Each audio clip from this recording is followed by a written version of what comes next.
دوسرا ہے حمر اہلیہ، وہ جس کو گھروں میں پالا جاتا ہے، پالتو گدھے، اس کا حکم کیا ہے؟ جمہور امت کے نزدیک یہ گدھے حرام ہے، حمر اہلیہ کا گوشت حرام ہے۔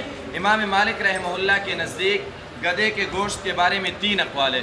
ایک قول حرمت کا ہے کہ گدھے کا گوشت حرام ہے، اس لیے کہ احادیث میں آیا ہے انہا رجسن، یہ ناپاکی اور گندگی ہے۔ اور دوسرا قول ہے مکروہ تحریمی کا، اس لیے کہ آپ علیہ السلام نے فرمایا انہا تأکل العذرۃ۔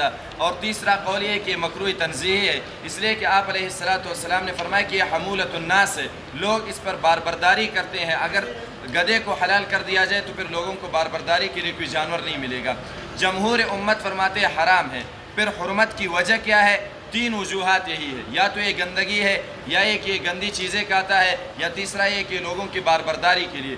چوتھا قول علت کے بیان میں صحابہ کرام فرماتے ہیں کہ چونکہ غزوہ خیبر کے دن مال غنیمت کی تقسیم سے پہلے لوگوں نے مال غنیمت کے گدھوں کو ذبح کر دیا اور ان کو پکانا شروع کر دیا، تو مال غنیمت کی تقسیم سے پہلے اس میں تصرف چونکہ ناجائز تھا، اس لیے آپ علیہ السلام نے اس کو حرام قرار دیا، لیکن یہ قول درست نہیں ہے، اس لیے کہ مال غنیمت کی تقسیم سے پہلے اس کو استعمال کرنا زیادہ سے زیادہ اس میں کراہت کی بات ہو سکتی ہے، حرمت کی تو بات نہیں ہو سکتی۔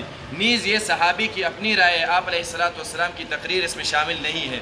اور دوسرا قول کہ حمولۃ الناس، اس سے زیادہ مکروہ تنزیہی ثابت ہو سکتی ہے۔ اور تیسری علت جو بعض حضرات نے بیان فرمایا کہ یہ گندی چیزیں کھاتا ہے، تو اس سے بھی زیادہ مکروہ تحریمی ثابت ہو سکتی ہے، حرمت ثابت نہیں ہو سکتی ہے۔